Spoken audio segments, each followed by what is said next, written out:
What's up, everybody, and welcome back to the Fat Boy Fight Club podcast. I'm your host, Andre Roy, coming to you from Tempe, Arizona. It is February 10th, 2020, and boy, oh boy, are we coming off of a great weekend of fights. UFC 247, Jones versus Reyes. That was a fun one. Controversial. Where do you think I stand? I don't know. Do you think Dominic won? Do you think Jones won? Let's talk about it. Lauren Murphy got a good win. Derek Lewis got a good win. Let's talk about it. Let's recap it. Let's see what we got coming up this week at UFC Rio Rancho. Let's talk about some exciting fights. So, strap in, buckle your seatbelt. I stuttered right there. And let's talk about some fights. So, let's talk about what we always talk about at the start of the episode, and that is 5 recently announced fights that I'm pretty darn pumped up for. And we're going to start this off in the female bantamweight division, and that is between Bethe Correia and Pannie Kianzad. This fight is going to be at UFC 250 in Sao Paulo, Brazil on May 9th. Oh, man. So, you have Bethe Correia coming off a win over Sijara Eubanks back in September. When I think of Bethe Correia, man, I think about the time that Ronda Rousey knocked her out. Truly, I think about that, and I think about her dancing and gyrating in the octagon, which is very good for memes the Sunday and Monday after her fights. Excuse me. But other than that, when I think of Bethe Correia, I really don't think too much of like a super dominant fighter. I think about a fighter that's, mid-level, female bantamweight, fought for the title before, got embarrassed by Ronda Rousey, and, I don't... When I think of her, I don't think of like the world beater. She's beaten, pretty. I'm not even gonna say decent. She has wins over a couple, veteran MMA female pioneers, but other than that, she fought for the title and then it's been going back and forth wins and losses. She's lost to Raquel Pennington, Holly Holm, Irina Aldana. So against top level competition, she looks pretty bad, but when she goes in there against lower tier competition, she doesn't look too awful. And that being said, she's fighting Pannie Kianzad, who's a decent fighter in her own right, and she's coming off her first win in the UFC over Jessica Rose Clark back in November. Both these ladies, have decent hands, and they're pretty well-rounded martial artists, and if I had to pick a fighter to win this fight, I'd probably say maybe Bethe Correia, probably taking this via unanimous decision. Which brings us into another female fight, and that is in the female strawweight division, and that is between Carla Esparza and Michelle Waterson. And that fight's going to be taking place at UFC Portland on April 11th. Esparza is currently on a 2-fight win streak with wins over Alexa Grasso and Verna Jandiroba. Carla Esparza came into the UFC. She was on the Ultimate Fighter, won the belt over Rose Namajunas, and then lost the belt to Joanna Jędrzejczyk. And ever since then, she's kind of been wishy-washy, but she is on that 2-fight win streak over some pretty good competition. And, I'm excited for this fight because it's between two, smaller strawweights. Both Carla Esparza and Michelle Waterson have, I believe, fought at atomweight before back in Invicta. And, this is going to be a good fight. Waterson's coming off a pretty one-sided loss to former strawweight queen Joanna Jędrzejczyk. But before that, she had reeled off 3 consecutive wins in the octagon and looked really good. She was in that title contention range, and, it was taken away by Joanna. And, I see this fight if... Carla can get it to the ground. I feel like she's going to have to be on the lookout for Michelle's jiu-jitsu. If Michelle can stay on her feet, and she has pretty good takedown defense, I think that, Michelle can take this fight. If she can stay on the feet, move laterally. Carla, with heavy strikers has had problems. So I think that if Michelle keeps this on the feet, I think she'll win this one. So that brings me to my pick, which I would say I have Michelle Waterson winning this one by split decision. I think it's going to be a pretty evenly a pretty even matchup. I think that Carla will probably secure a couple takedowns on her, but I do have Michelle Waterson winning by split decision. Which brings us into the next fight, which is in the UFC welterweight division, which is Vicente Luque versus Randy Brown. And that is also happening at UFC Portland. Luque is currently ranked number 14th in the welterweight division, and he's coming off a loss to former welterweight title contender Stephen Wonderboy Thompson back at UFC 244 back in New York City. He's currently 10-3 in the UFC, and has only lost to super high level competition like Wonderboy and Leon Edwards, to high level competition. So this is a big step up for Randy Brown. Randy Brown's finally at that point, where he's contending at the top 15. If he beats Vicente, then he could be in the top 15. He could be where he wants to be. And Brown has looked pretty good as of late. Ever since his loss back to he lost via upward hammer fist to Nico Price back in 2018. He's reeled off 2 big wins over Brian Bam Bam Barberena and Worley Alves in his last couple of outings. He's looked really good. This is a matchup between 2 good strikers. Vicente Luque is more of a compact, super powerful kickboxer. And then you have Randy Brown, who uses his boxing and stays behind his jab and his length. And this is a really fun fight. When I saw this fight was booked, I was like, man, I think this is going to win fight of the night. And I wholeheartedly stand behind that. Hold me to it. I think that Vicente Luque and Randy Brown will win fight of the night on April 11th, 2020 in Portland. I think if Randy Brown can use his length and stay behind his jab and stay out of, the leg kicks and the vicious striking that Vicente Luque brings to the fight, I think that he can win this one. But I do not think that he will be able to avoid the punishment that Vicente will be putting out. I think that it might just be a matchup stylistically that Randy Brown, I don't know if he can win this fight because of the fact that, against these powerful guys, Randy Brown seems to step backwards. And you cannot step backwards when you're fighting Vicente Luque. You have to fight in that fire. You need to move laterally and use your striking and stay behind that jab. If he stays behind his jab, he has a way better chance. But I do have Vicente Luque winning this one probably by 3rd round TKO. I just think that he'll probably catch Randy Brown early, and then probably stay on him, throughout the fight, and then end up finishing him in the 3rd round. That being said, Randy Brown could come out there and surprise us all and, win the fight. But I do have Vicente Luque winning by 3rd round TKO. And that brings us to the headliner of UFC Portland, and that is a heavyweight clash between Alistair Overeem and Walt Harris.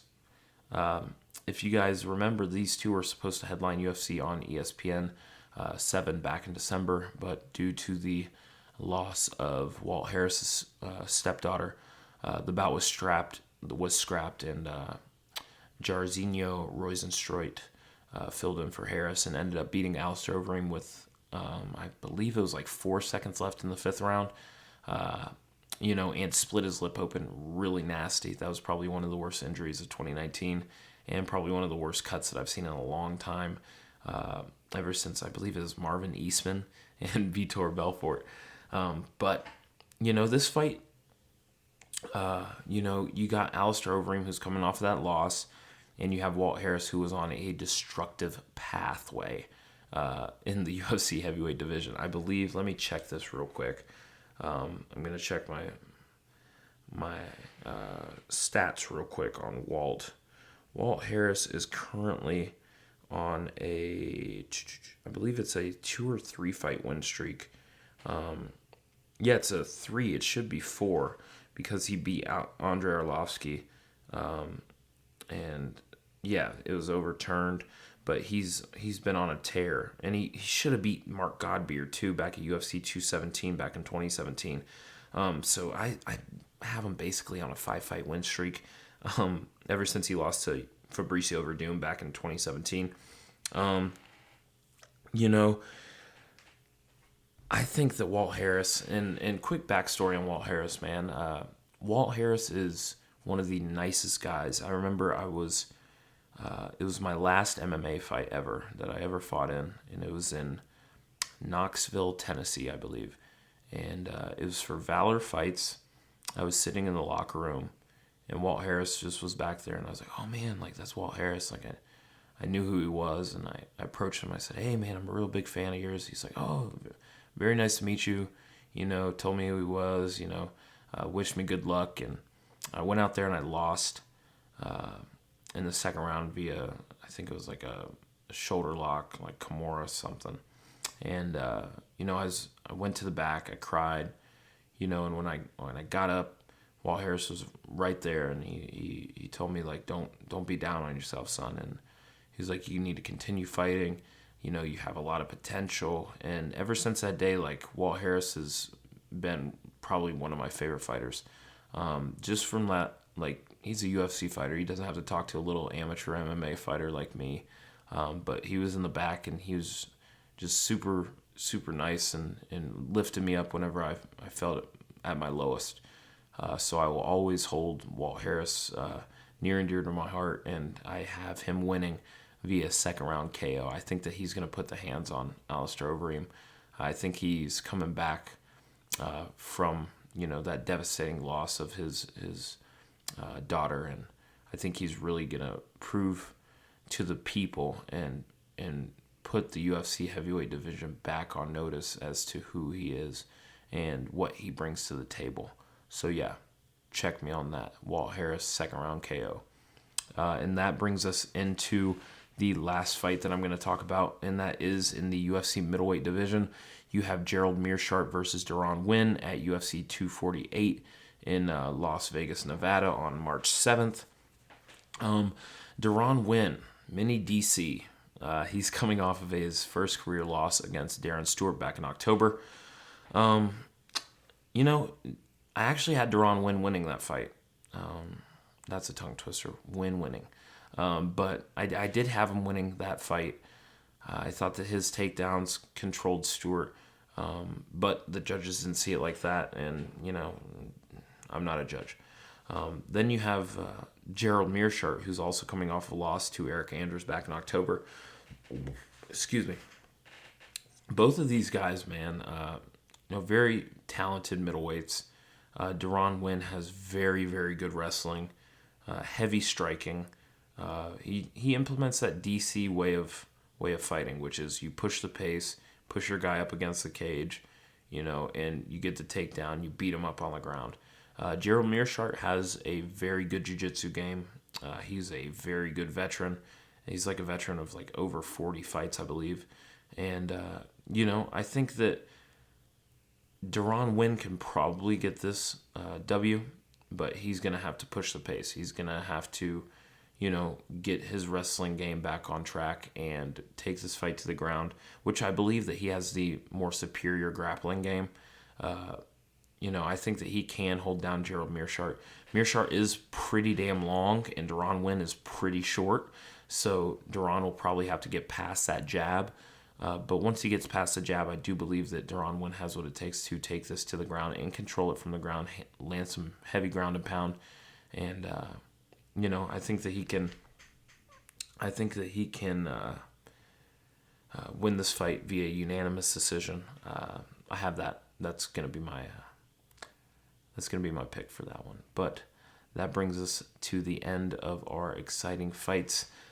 Little segment that we always do here on the Fat Boy Fight Club, and that brings us into what happened this Saturday, which was UFC 247, Jones versus Reyes. It was in the land of Houston, Texas, at the Toyota Center, and man, it did not disappoint.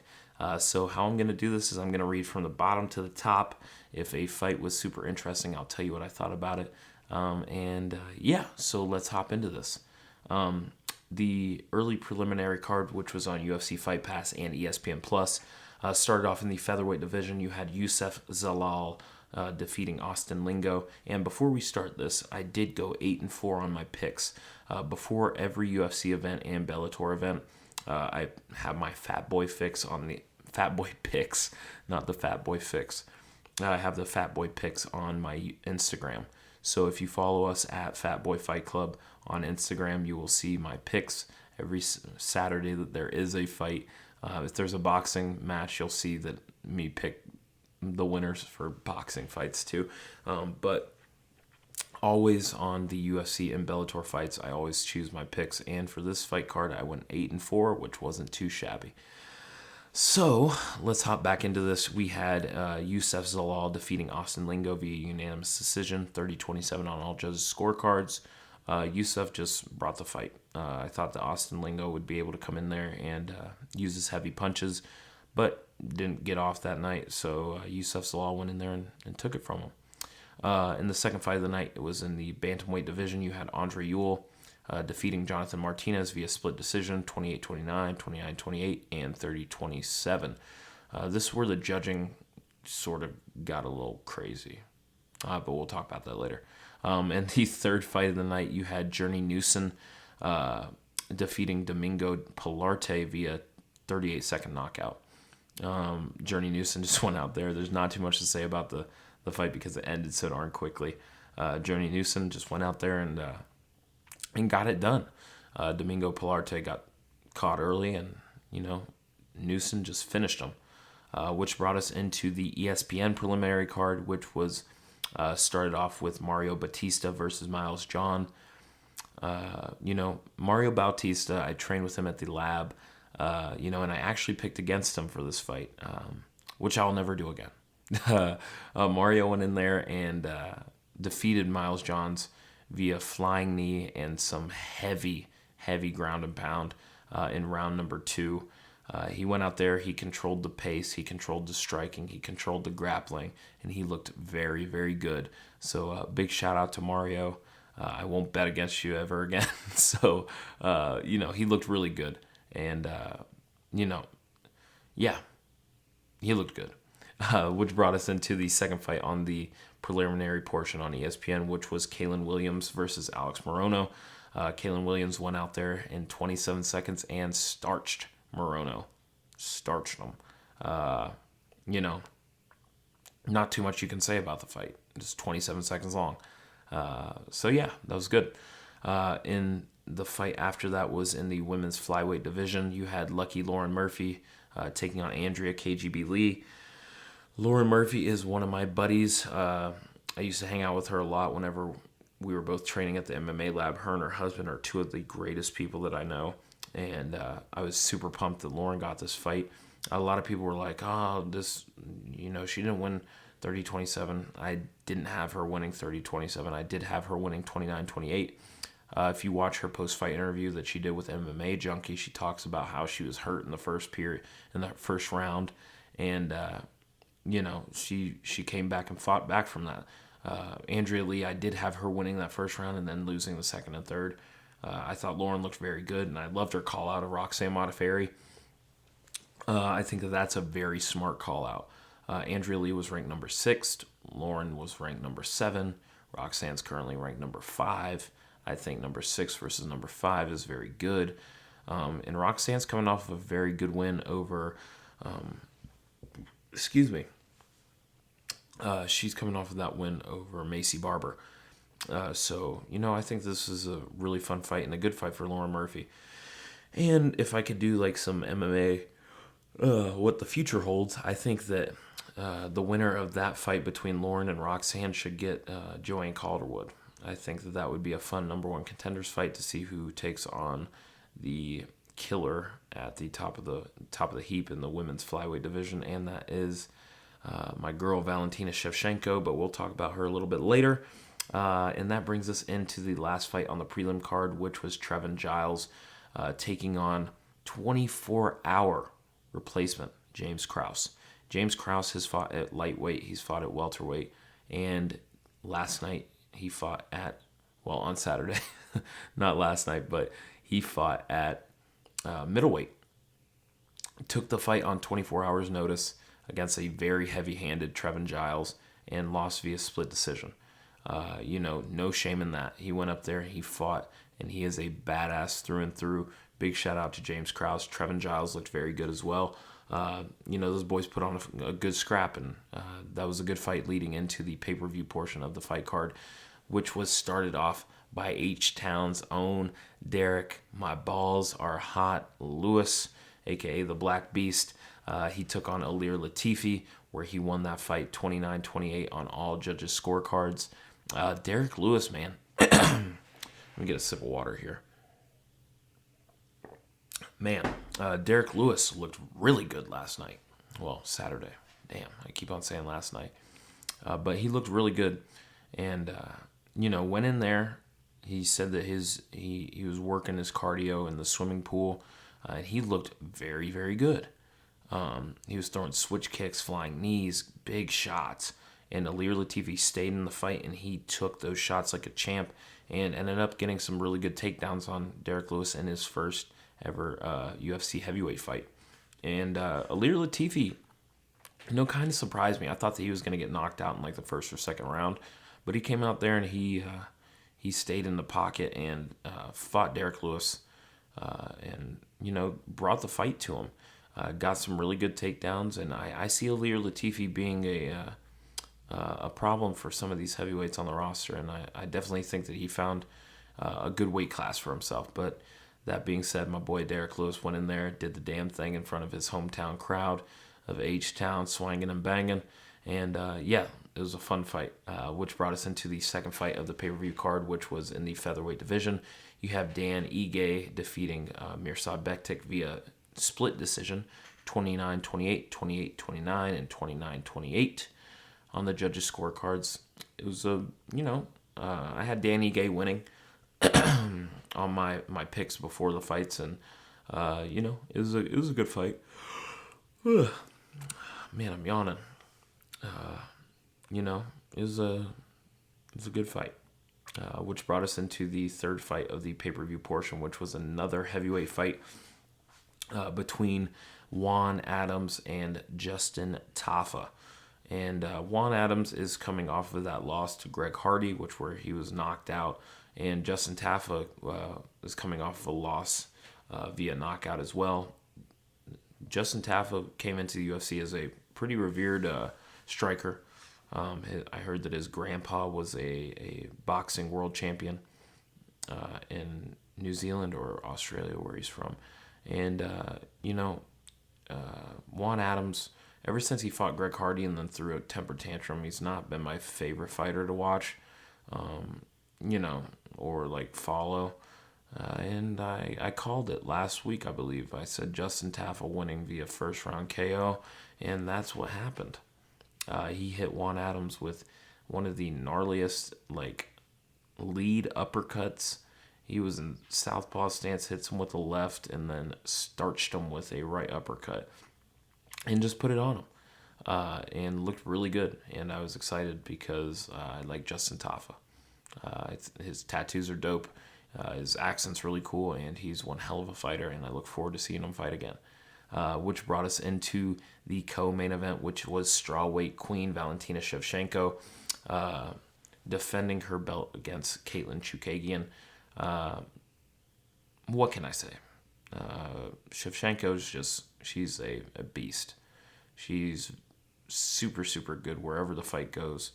Finished the fight in crucifix position, raining down elbows and punches in the third round. And she's great, man. She's super good. She's so much fun to watch. And her dance at the end is really cool too. And she's just a killer.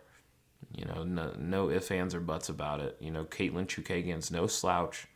And she went out there and mauled her from start to finish, throwing spinning wheel kicks, looking super good on the feet, looked tremendous on the ground, and just a really fun martial artist to watch. And like Joe Rogan said, if you're looking to model your game after anyone, man or woman, you should probably do it after Valentina Shevchenko. She's so good everywhere the fight goes. And she finished it. She just looked good. And I'm looking forward to seeing her continue her her path of destruction in the women's flyweight division. And that led us into the main event of the evening, which was Jon Jones versus Dominic Reyes. Last week, I said that I had Jon Jones winning by submission in the second round. I was off. Jon Jones had to go the full 5 rounds. I think that I overlooked Dominic Reyes a little bit, as well as Jon Jones overlooking Dominic Reyes. Dominic Reyes brought the fight, and a lot of people are like, Dominic Reyes won, and then you have other people who are like, to be the champ, you got to beat the champ. This is how I broke down the fight. When I watched the fight, I saw Jon Jones leading the charge most of the time. There were times in the fight, first minute of each round, that Dominic Reyes came out and he touched Jones and he dropped Jones, or he clipped him with a head kick, or he hit him with the left hand, or he hit him with the uppercut.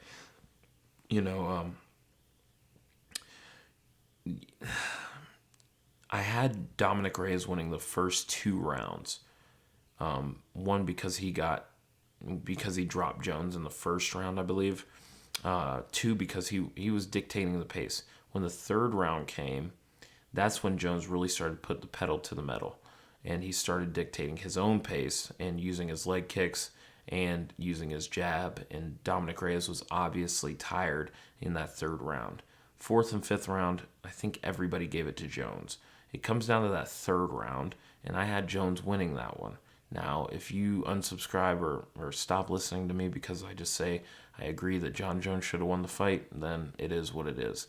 But that does not stop me from saying I do believe that Dominic Reyes will be a UFC champion. I do think that he can beat Jon Jones, but I about said last night again. Saturday night was not that night.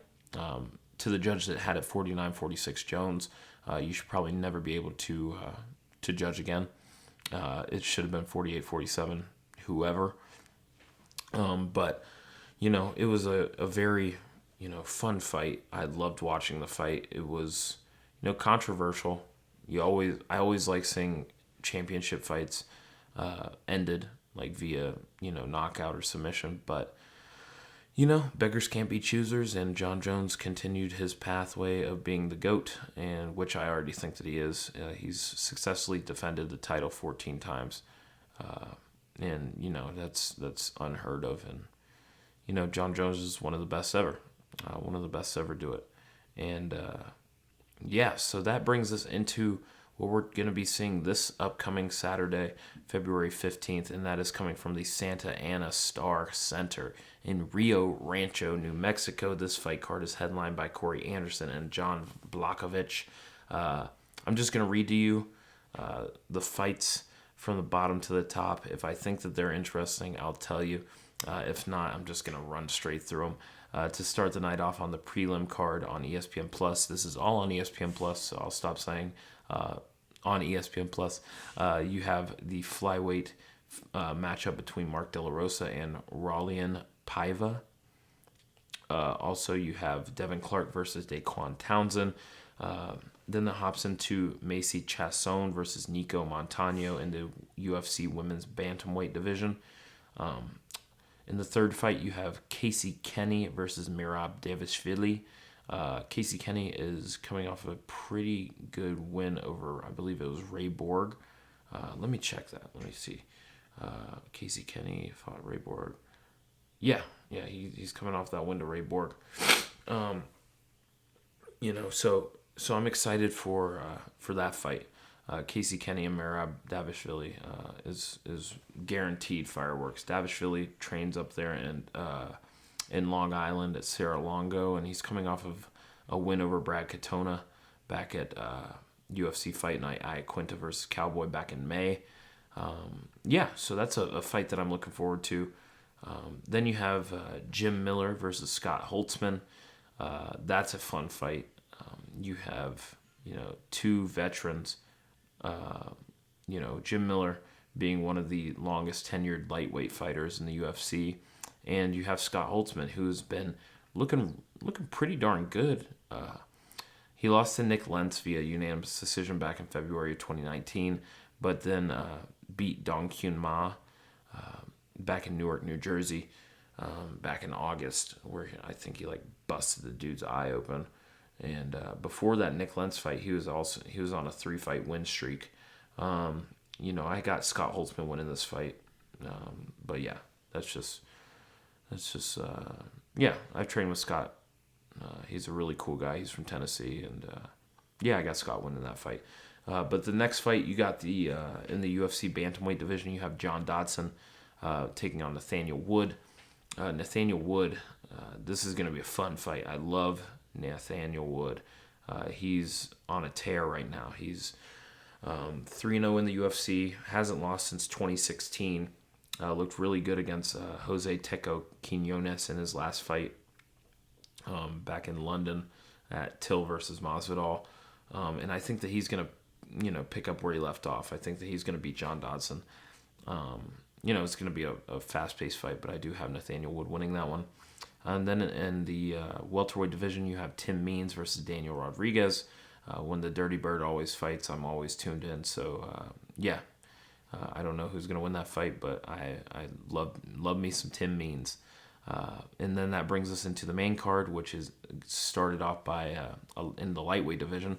You have Lando Venata versus Yancy Medeiros, which is going to be a fun one. Lando Venata's coming off of a loss to Mark Diakase. And Yancy Medeiros is coming back down to the lightweight division after. No, he was crap. Now that I think about it, he fought Gregor Gillespie back at UFC Fight Night Cejudo versus Dillashaw. So that was his return to lightweight, and now he's staying at lightweight and taking on Lando Venata. I think that he'll have the length advantage, which he's going to have to use against Lando. Lando's kind of in a vulnerable position in this fight because he's lost he won his fight before last against Marcos Rosas Mariano, but then he had a draw with Matt Frivola. Then he lost to Drakkar Klose before that. Draw with Bobby Green before that. Lost to David Tamer before that. So he's kind of in a position where he needs this win, and I think that he'll probably get this win. I think that Lando could probably get this one. I don't know who's going to win this fight, but it'll be fun. In the second fight on the main card, you have Rogerio Bontorin, Rogerio Bontorin versus Ray Borg. This is in Ray Borg's home state, I believe. He's from Albuquerque. So he's gonna go out there and look to put on for the hometown, and I think that he'll get the win in the flyweight division. And then that brings us into a lightweight fight between Brock Weaver and Kazula Vargas. Brock Weaver is a veteran of the Dana White's Tuesday Night Contender Series. He is a proud Native American, as seen in his Instagram live from the Jon Jones and Dominic Reyes fight, where he was in full Native makeup, I believe. If I'm not saying that correctly, please let me know. But Brock Weaver is very explosive. He's a very high pressure fighter, and I think that he's going to pull away with the unanimous decision win. And then that brings us into a women's flyweight bout, which is between Montana De La Rosa and Mara Romero Barella. Montana De La Rosa is fighting on the same fight card as her husband, Mark De La Rosa, so that's a first for the UFC. I have her winning this fight pretty handily over Mara. Which brings us into the co-main event, which is my man Diego, the Nightmare, the Dream, whatever you want to call him, Sanchez and Michel Pereira. And this fight is going to be bonkers. Both these guys are wild children. And Diego Sanchez always brings a fight. Michel Pereira, he's bonkers. Dude does like cartwheels and backflips and all this stuff. He lost his last fight to Tristan Conley, which was like upset of the year. But, I think this is just going to be a wild fight. I do think that Michel will probably catch Diego Sanchez early and probably put him out. I just think Diego's been in there for a long time. I think that his chin's starting to give, and I think Michelle will probably capitalize on that. But that brings us into the main event of the evening, which is Corey Anderson taking on Jon Blachowicz. And Corey Anderson, man, he's on a 4-fight win streak with wins over Patrick Cummins, Glover Teixeira, Alir Latifi, and last but not least, Johnny Walker. He beat Johnny Walker back in November at UFC 244. He earned a Performance of the Night bonus for that, and before that, he had gotten knocked out by Ovince St. Preux, but that was back in 2017. He hasn't lost for 3 years. Before that, he had lost to Jimmy Manuwa. But Corey Anderson's a very, very good fighter, and him and Jon had all actually fought back at UFC 191 back in September of 2015. Let's do a check on that real quick. The headliner of UFC 191 was Demetrius Mighty Mouse Johnson versus John Dodson. Man, that's a pretty long time ago. That's about 5 years ago, 4.5 to be exact. But they fought back then, and Corey Anderson got the unanimous decision win back over Jon Blachowicz back then, and Jon is coming off of 2 consecutive wins over Luke Rockhold and Ronaldo Jacare Souza.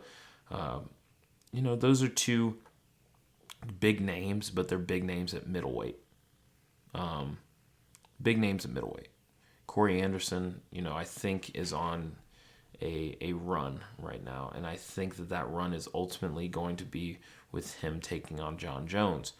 I have Corey Anderson winning this fight probably by unanimous decision. I think that his wrestling is going to come in handy in this fight. I think that Jon probably thinks that he's a better striker than he is actually. He barely beat Jacare last time, and he has the knockout of Luke Rockhold, but before that he hadn't knocked anybody out besides if you look at his record, he beat Alir Latifi back in 2014 with a body kick and some punches on the ground. But it'll be a fun fight, but I do have Corey Anderson winning this fight by unanimous decision. I think that his wrestling is going to come in handy. I think he's going to push the pace. Then he'll probably give a pretty cringeworthy post-fight interview with whoever interviews him. But that's UFC Rio Rancho in a nutshell. If you want to, keep up with my picks, please follow us on Instagram at Fatboy Fight Club. You can also follow us on Twitter at Fatboy Fight Club. We also have the brand new FatboyFightClub.com, which has been dropped. We have stopped merchandise right now. We shut down the store because the other day I had gotten in one of my hoodies, and it was the Fat Boy with like the donut on the back, and I'd washed it, and like the back of my sweater, like the logo literally like came off in the washing machine, and it was like awful. And so we have shut down merchandise right now. I'll pick back up on merchandise whenever I get more subscribers on YouTube and whenever people want to get more merchandise. But right now, that's shut down. But that does not mean that you can't keep up with the podcast or the YouTube channel on our website. We have all the links to everything on there. Let's see. Do I have anything else to plug? Make sure that you like, share, and subscribe to our YouTube channel. We have every Sunday I drop a brand new recipe video. This week was breakfast burritos. Last week was Chick-fil-A chicken nuggets. And a couple weeks before that I did like John Legend fried chicken. So every Sunday I do drop a recipe video, and you guys should watch them. I think they're pretty damn good, and they're pretty funny as well. So, but if you made it this far in the podcast, I really do thank you for listening, and I hope that your week gets off to a wonderful start. And until next time, I only got 3 words for you, and that is enjoy the fights. Peace.